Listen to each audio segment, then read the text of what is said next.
People don't have ideas. Ideas have people. Have you ever felt the profound truth of this statement deep within your bones? Have you ever felt like a vessel for a thought, a feeling, or a way of seeing the world that seems utterly alien to those around you? It's a sensation of being tuned to a cosmic frequency that others can't hear, a feeling that your very essence doesn't quite match the blueprint society has laid out for you. You might have been told you're too much or not enough, too emotional when the world demanded logic, or too sensitive when others saw only a blank surface. If these words resonate in the quiet chambers of your soul, know that you are not alone and you are not mistaken. This feeling is a divine signal, an awakening to a deeper truth about who you are. This journey of understanding is sacred, and if you feel the call, I invite you to walk this path with me. Like this video, subscribe to our channel, and share in the comments below the one word that describes how you've always felt different. Your story is a vital part of this collective awakening, and by sharing, you might find countless others who whisper back, "Me too." Many believe they've been called too sensitive, simply because they can perceive meaning where others find nothing but emptiness. Right now, whether you consciously realize it or not, your mind, your very soul, operates according to a specific, sacred design. This isn't just a set of preferences, it is the fundamental architecture of your consciousness, a divine blueprint that defines the very way you think, the way you feel, the way you make decisions, and the way you interact with the grand tapestry of the world. The great spiritual cartographer, Carl Jung, believed that every soul falls into one of four fundamental personality archetypes, four primary ways of perceiving and processing reality.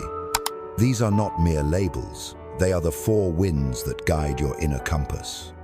There are the thinkers, the divine architects of reality, the rational minds guided by the cold, clear light of logic and the unwavering strength of structure. Then there are the feelers, the emotional heartbeats of humanity, the souls who navigate by the stars of values, relationships, and the deep, resonant currents of meaning. We also have the sensors, the keepers of the tangible realm, the realists who are profoundly grounded in the concrete facts and the immediate, undeniable reality of the here and now. And finally, the intuitives, the visionaries of the unseen, the cosmic dreamers who are always searching for the hidden connections, the subtle patterns, and the infinite future possibilities that lie just beyond the veil of ordinary perception.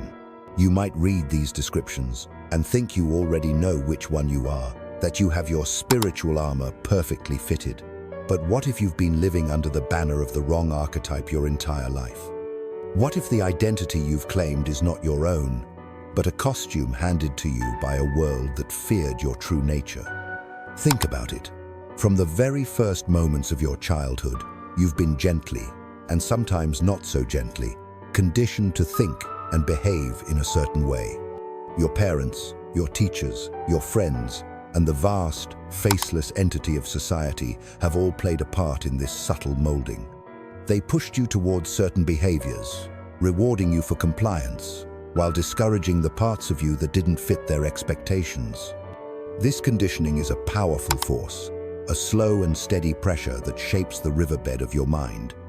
If you were a child whose heart was guided by the unwavering light of logic, a natural thinker, you might have been told to be more in touch with your emotions, to soften your edges, to stop being so clinical. Society may have tried to force empathy upon you, not understanding that your path to connection was through the clarity of truth, not the warmth of sentiment. You were a finely tuned instrument of reason, being asked to play a song of pure emotion, and the dissonance created a deep, internal conflict. Conversely, if you were a soul who vibrated with the frequency of emotion, a natural feeler, you were likely told to stop being so sensitive, to toughen up, to not take things so personally. Your profound ability to feel the emotional currents of a room was dismissed as a weakness, an overreaction. You were a sacred vessel for empathy and connection, being told to seal yourself off from the very essence of your being. And in doing so, you may have learned to mistrust the very compass that was meant to guide you.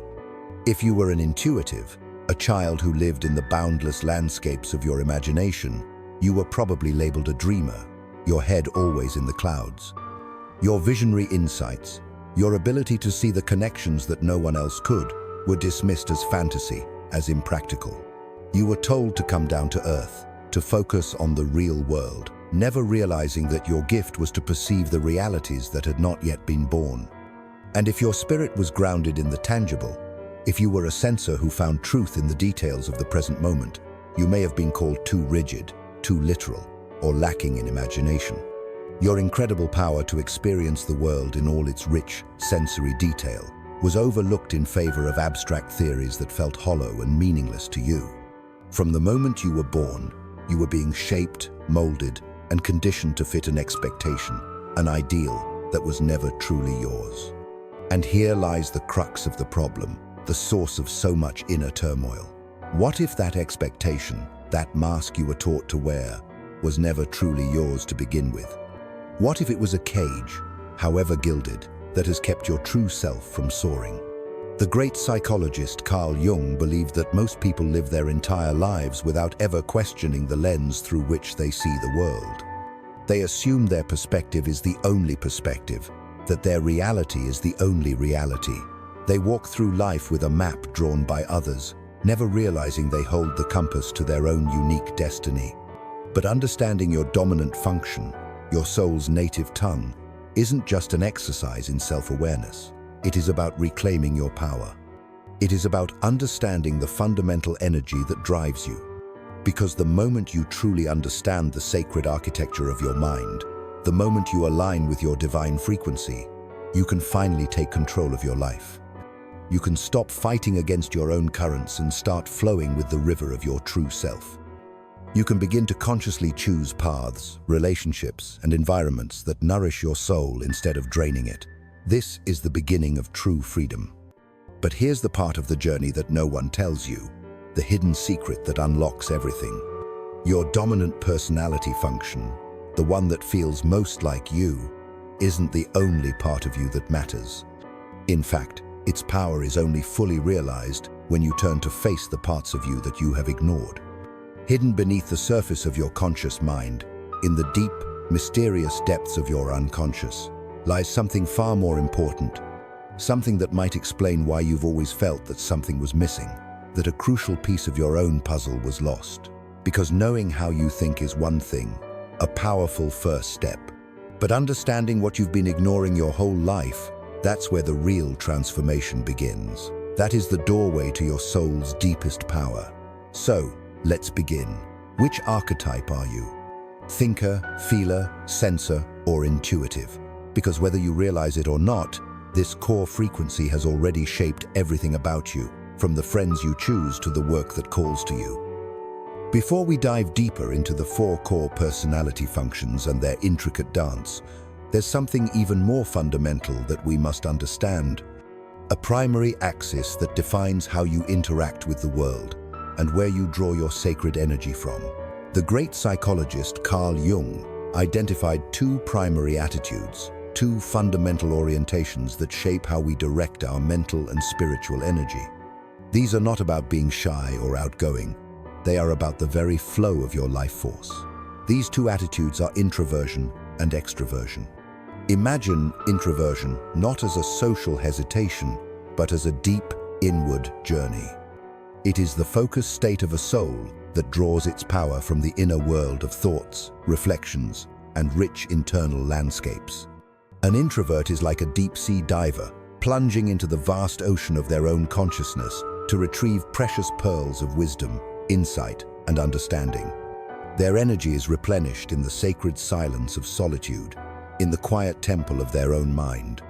They process their thoughts and emotions internally, allowing them to simmer and mature before bringing them out into the world.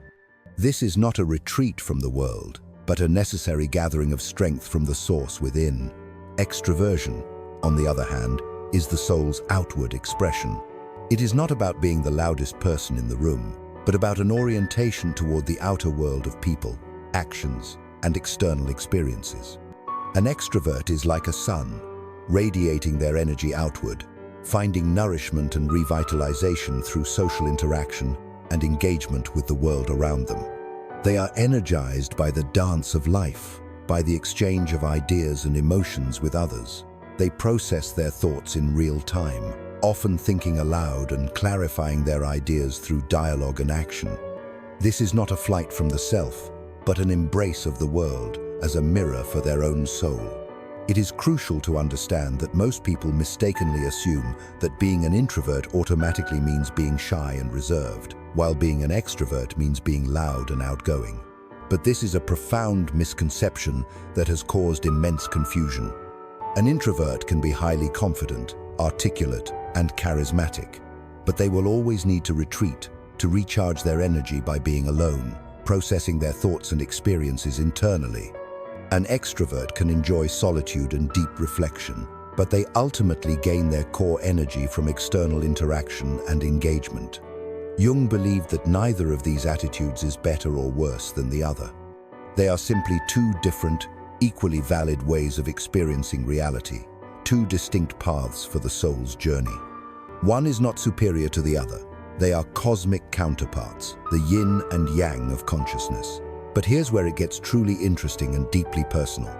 Your personality is not just about being an introvert or an extrovert. These two fundamental attitudes act as a gateway to something much, much deeper. They color and direct the four primary ways we process reality, the four fundamental functions of consciousness that Jung discovered.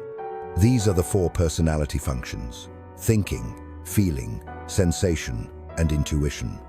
It is the unique combination of your attitude, introversion or extroversion, with these four functions that creates the rich and complex tapestry of your personality. Jung discovered that every person has a dominant or most natural way of interpreting the world. He broke this down into four distinct functions.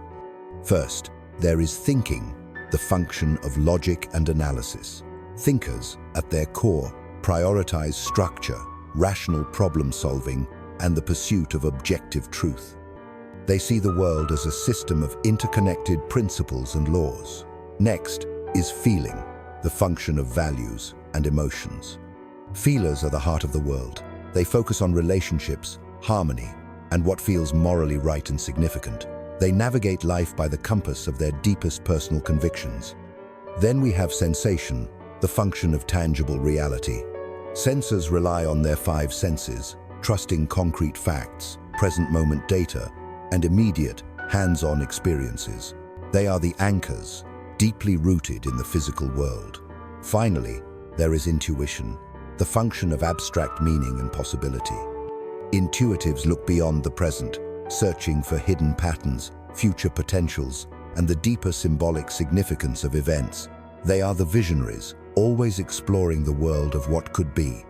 Each of us has a dominant function, a primary way of being that influences how we see and interact with the world. But here's the critical question you must ask yourself. Do you actually know which one is yours? Or have you been conditioned by your family, your education, and your culture to suppress it, to live inauthentically? Because if you've been living outside of your true function, your life might feel more exhausting and unfulfilling than it should be. Your decisions might feel forced, your interactions unnatural, and a persistent sense of unease might follow you like a shadow. But once you discover your dominant function, once you identify your soul's native language, everything starts to make sense. You begin to understand why you think the way you do, why certain activities drain you, and why others make you feel intensely, vibrantly alive. Until you make the unconscious conscious, it will direct your life, and you will call it fate. This profound statement by Carl Jung is the key to understanding the next, and perhaps most crucial, layer of your personality. Jung believed that most people never fully understand their dominant function, let alone the other parts of their psyche, because society, from childhood, pushes them to be something they're not.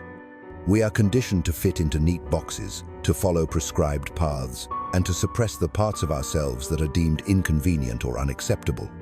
But recognizing how you truly process the world, understanding your dominant function, can bring more clarity to your decisions, your relationships, and your entire path of personal growth. Comment below. Do you think you're a thinker, feeler, sensor, or intuitive? What has shaped the way you experience the world? And if you're interested in learning more about Jung's powerful ideas and how they apply to the deepest parts of your everyday life, I urge you to consider subscribing for more insights into this sacred journey. Jung's theory of personality doesn't stop at the 4 basic functions. Each of these thinking, feeling, sensation, and intuition can manifest in 2 distinct ways. Externally, focused on the outer world, extroversion, or internally, focused on personal reflection, introversion. This creates 8 distinct personality types, each with a unique and powerful way of processing reality. Understanding them is not just about identifying yourself, it's about realizing how you've been shaped by these unconscious patterns, often from a very young age.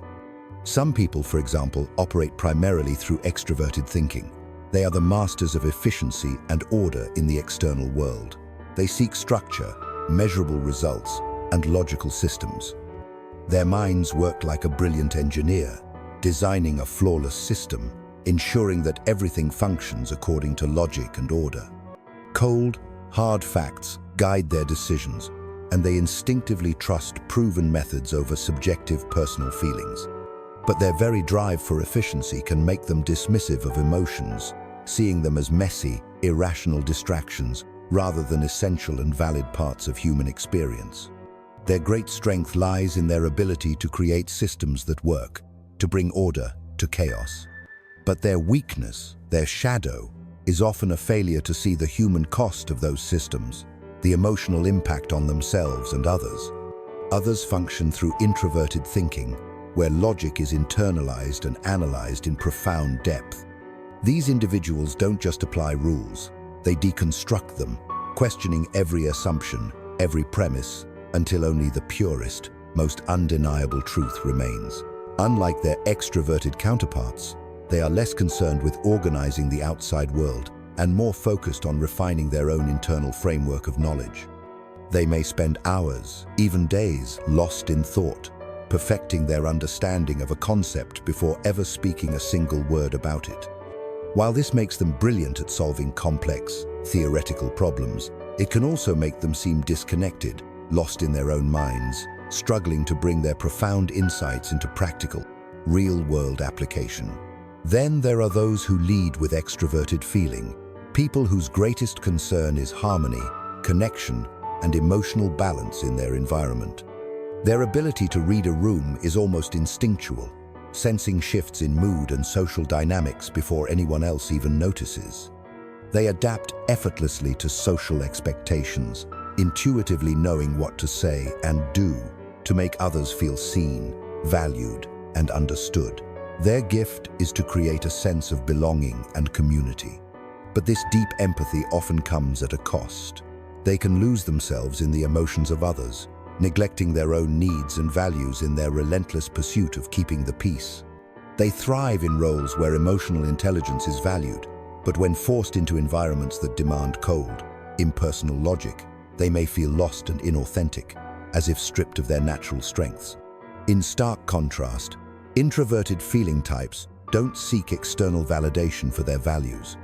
They navigate life guided by a deep, unwavering internal moral compass, making decisions based on what feels profoundly right to them, rather than what is socially accepted or expected.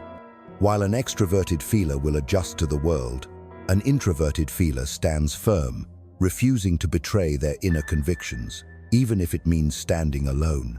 They are the artists, the reformers, the quiet revolutionaries who create movements and philosophies rooted in a deep, personal truth.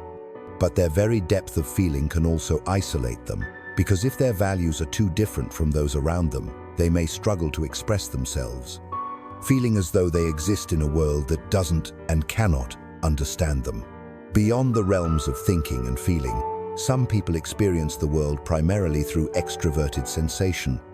These are the ultimate realists, the hands-on doers, the ones who are fully grounded in the vibrant reality of the present moment. They don't theorize about life, they experience it directly, with every fiber of their being. Every color, texture, taste, and sound is absorbed in high definition. They thrive in fast-paced, dynamic environments where their ability to react instantly and decisively gives them a powerful edge. They are the adventurers, the athletes, the emergency responders. But this intense focus on the present can make long-term planning difficult. They may chase one thrill after another, always moving, never stopping to reflect on where they're headed or the potential consequences of their actions. On the other end of the spectrum, introverted sensation types process the world through a rich tapestry of personal memory and past experience. They rely on what is familiar, what has been tested, and what has stood the test of time. Their minds work like a vast, detailed archive, recalling specific details, feelings, and impressions that others overlook. They find immense comfort in tradition, in structure, in what is known and reliable. But while their consistency and reliability is unmatched, they can also fiercely resist change, clinging to the past even when the world around them is moving forward, sometimes missing new opportunities because they are too attached to the old ways. Then, there are those driven by extroverted intuition, the visionaries who live not in the present, but in the realm of infinite possibility.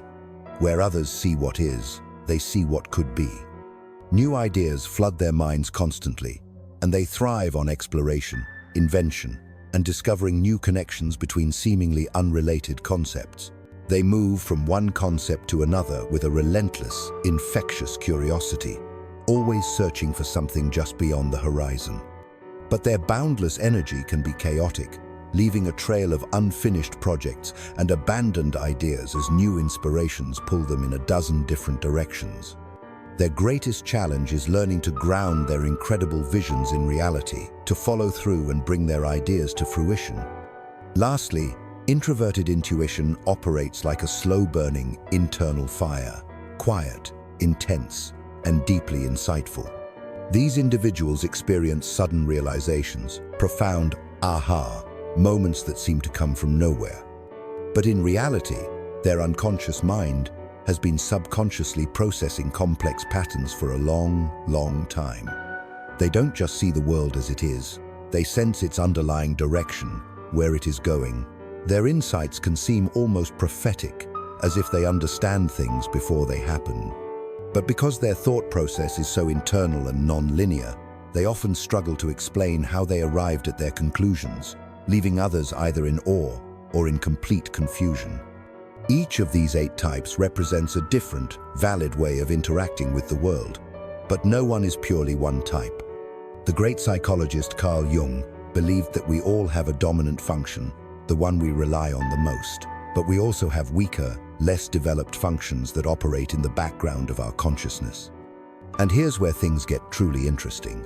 Our weakest function, the one we suppress or ignore the most, holds the key to our balance and our ultimate growth. Many of our deepest struggles and frustrations come not from our dominant type, but from neglecting the parts of ourselves that we've ignored or been taught to devalue. So the question isn't just which type you are. Our personality isn't just one function. It's a dynamic hierarchy of mental processes working together in a delicate, ever-shifting balance. Some functions take the lead, shaping the way you think and interact with the world, while others operate in the background, influencing you in subtle, often unconscious ways. And then there's the function you barely notice, the one buried so deep in your unconscious that, if left unchecked, it can become your greatest weakness and the source of your deepest pain. Jung believed that each person has a dominant function, the one they naturally rely on the most. It's like the main character of your psyche, the part of you that feels the most you. A thinker will always gravitate toward logic and structure. A feeler will navigate life through emotions and values. A sensor trusts what is tangible and present, while an intuitive is drawn to possibilities beyond the immediate. This dominant function develops early in life and acts as the core filter through which you experience the world. But no one operates with just one function. If your dominant function is the protagonist of your mind, then the auxiliary function is the crucial supporting character, providing balance and depth. A person with dominant thinking, for example, may have feeling as their auxiliary function, helping them stay connected to the human element of their decisions, reminding them of empathy and values when logic alone isn't enough. Likewise, Someone who leads with intuition might rely on sensation as their secondary function to stay grounded in reality and bring their visionary ideas into the tangible world. While the dominant function is always in control, the auxiliary plays a crucial role in making you a more adaptable and complete person. Then there's the tertiary function, a process that exists in the background, a sort of playful, childlike aspect of your personality, occasionally showing itself, but never fully developed. Some people tap into their tertiary function as they mature, discovering new hobbies or interests later in life, while others barely recognize its influence at all. A strong-willed, extroverted thinker, for instance, might have a tertiary intuition, which sparks surprising moments of creativity and insight, but because it's not their natural way of operating, it remains largely underdeveloped, surfacing only in certain situations or under specific kinds of stress. And finally, hidden in the deepest, darkest depths of the unconscious, lies the inferior function. This is the side of yourself that you least understand and often actively dislike, yet it is the one that holds the most profound potential for growth and healing. The inferior function is like a shadow. It resists control, operates unpredictably, and often reveals itself in moments of intense stress or emotional struggle. An extroverted sensor, for example, might have introverted intuition as their weakest function, meaning they struggle with abstract ideas or long-term vision. A dominant thinker may have feeling as their weakest link, making emotional situations overwhelming or difficult to navigate. This is where things get so deeply interesting, because while the inferior function may feel like a weakness, it also represents the missing piece of your personal growth, the hidden key to your wholeness. Jung believed that true individuation, the process of becoming a whole and integrated person, requires integrating the part of ourselves that we've neglected or denied. The mind naturally resists this. It's uncomfortable to step outside your dominant way of thinking. A highly logical person may feel uneasy and vulnerable exploring emotions. A deeply emotional person might avoid confronting cold, hard logic. But if you ignore your weaker functions, you risk becoming trapped in a rigid, one-dimensional version of yourself. Think about your own life. Have you ever found yourself struggling in situations where your usual way of thinking just doesn't work? Maybe you're a strong intuitive, always lost in ideas, but when it comes to dealing with the practical, mundane details of daily life, you freeze or become overwhelmed. Or maybe you're a deeply structured thinker, brilliant at organizing and planning, but in moments that require emotional sensitivity and connection, you feel completely out of your depth. These moments of frustration aren't just random. They are sacred signs that your weaker, neglected functions are demanding your attention. So, what does this mean for your personal growth? It means that developing the functions outside of your comfort zone is one of the most powerful and transformative things you can do. If you're a dominant feeler, practicing logical reasoning can make you more balanced and resilient. If you're a strong thinker, allowing yourself to be vulnerable and emotionally open can lead to deeper, more meaningful connections. If you rely on sensation, learning to embrace abstract thinking can expand your vision of the world. And if you're an intuitive, grounding yourself in the present moment can help you bring your incredible ideas into reality. Jung didn't believe in changing who you are. He believed in expanding who you are. Your dominant function will always be your greatest strength, but the key to true psychological growth is learning to integrate the parts of yourself that you've ignored.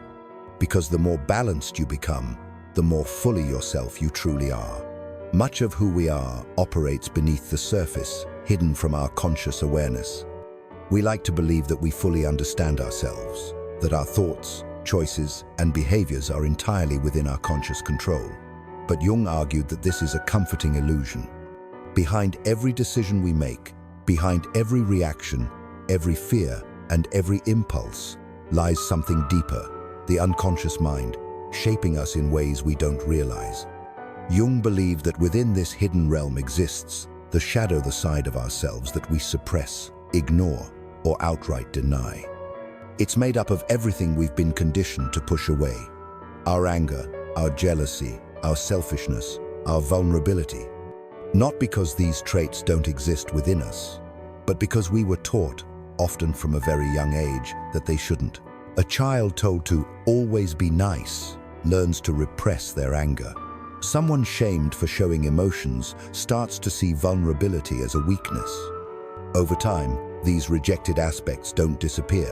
They sink into the unconscious, influencing us from the background.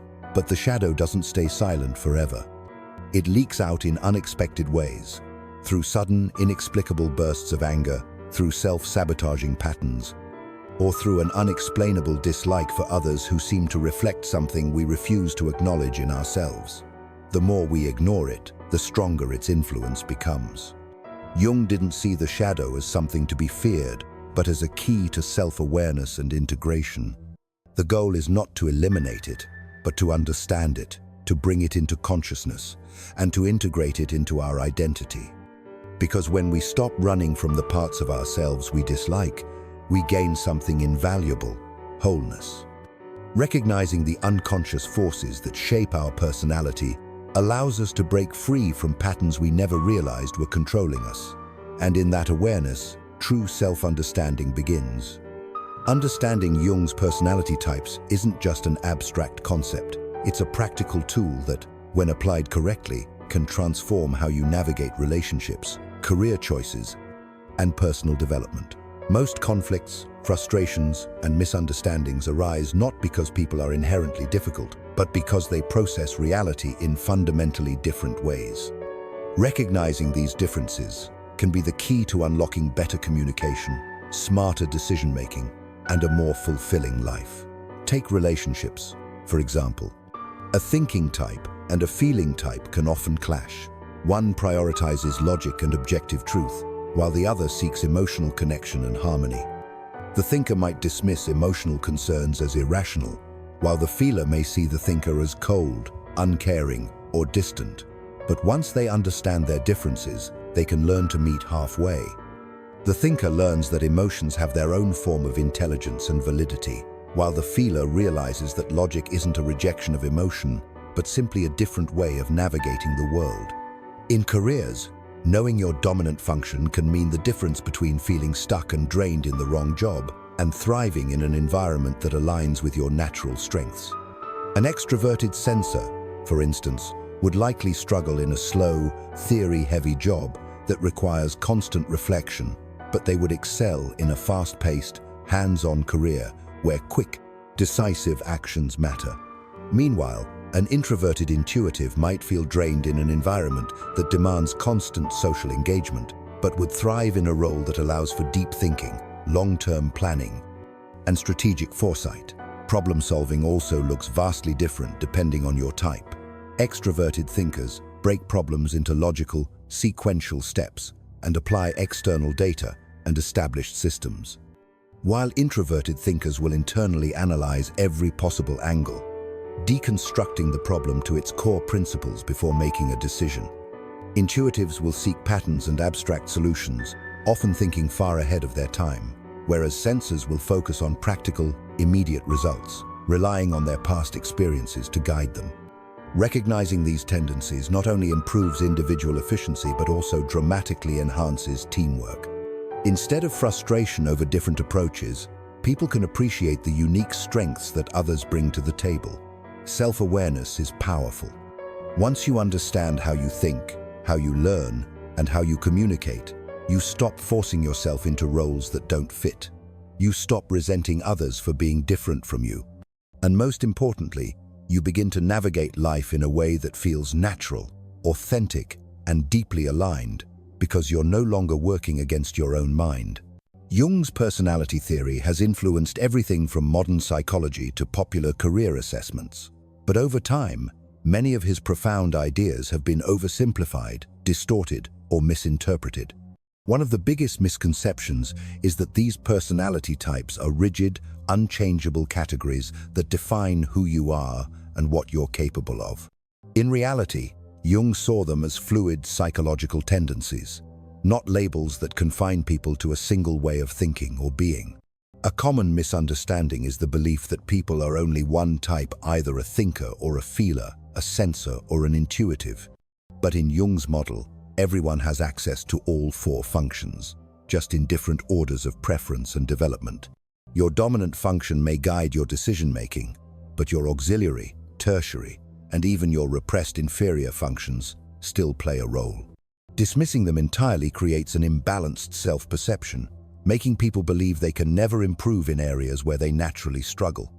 Another major confusion arises from the popular MBTI, Myers-Briggs Type Indicator, which was inspired by Jung's work but significantly altered his original framework.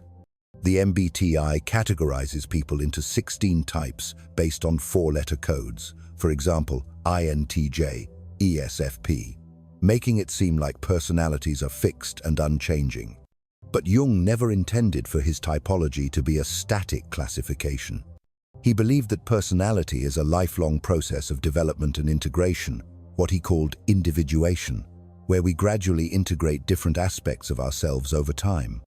Additionally, many assume that introversion and extroversion in Jung's model are the same as in everyday usage, where introverts are shy and extroverts are outgoing. But for Jung, these terms referred to where a person directs their mental energy internally or externally, not how social they are. Someone could be an introverted thinker but still enjoy socializing, or an extroverted feeler who needs time alone to process their emotion. By understanding Jung's theories as they were meant to be, rather than through simplified modern adaptations, we get a far more accurate, nuanced, and useful framework, not just for identifying personality types, but for understanding the deeper mechanics of the human mind. Who are you, really? Not the version of yourself shaped by expectations, not the role you play in society, but the person that exists beneath it all. Jung believed that most people never truly become themselves because they spend their lives identifying with only one part of their psyche, rejecting everything that doesn't fit their idea of who they should be. Individuation is the process of undoing that, of integrating all aspects of yourself to become whole. Unlike many psychological models that focus on fixing specific traits, individuation isn't about self-improvement, it's about self-realization. It requires confronting the parts of yourself that you've ignored, whether that's your suppressed emotions, your forgotten creativity, or the ambition you've been told is dangerous. Nietzsche touched on a similar idea when he spoke of becoming who you are, suggesting that growth isn't about conforming to an external ideal, but about embracing your inner contradictions, your strength and your vulnerability, your logic and your emotion, your discipline and your spontaneity. None of these are opposites, but essential parts of a larger, more complex whole. This process isn't easy.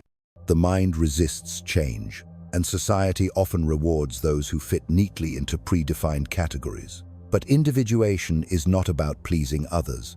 It's about achieving inner harmony. Someone who has undergone this process doesn't just act logically or emotionally. They know when to rely on each. They don't just follow structure or intuition. They understand the profound value of both. They are not trapped in a single role, but are free to move between different aspects of themselves as needed. Most people live fragmented lives, disconnected from parts of themselves they never learned to accept. But those who complete the journey of individuation reach something rare, a state of inner clarity and peace, where their thoughts, emotions, and actions align not because they are perfect, but because they are real. As Jung so beautifully put it, the privilege of a lifetime is to become who you truly are. Most people never reach that point. They live according to expectations, suppress their instincts, and ignore the deeper forces shaping their lives. But individuation is not something exclusive to philosophers or psychologists. It's a path available to anyone willing to look inward and do the sacred work. If this video made you question how you think, how you feel, or how you process the world, that's a sign you're already beginning the journey. But understanding yourself is an ongoing process, a lifelong exploration. And if you want to go deeper, I encourage you to keep exploring. Read Jung's Psychological Types, Nietzsche's Thus Spoke Zarathustra, or even Marcus Aurelius's Meditations to see how different great thinkers approach the journey of self-discovery. And if you found value in this discussion, consider subscribing. These ideas are just the beginning, and there is still so much more to uncover. We started this journey by asking a simple question: who are you? But as we've seen, the answer is anything but simple. Your personality is not just one function, one way of thinking, or one rigid category. It is a complex, dynamic interplay of strengths, weaknesses, and hidden aspects, waiting to be uncovered. Jung's work reminds us that growth is not about choosing between logic or emotion, intuition or structure. It's about learning to integrate every part of yourself, the known and the unknown, the conscious and the unconscious. Individuation is not about becoming someone new, but about finally accepting the person you've always been, hidden just beneath the surface. So I leave you with one final, powerful question. Which aspect of your personality, which hidden part of your soul, will you explore next?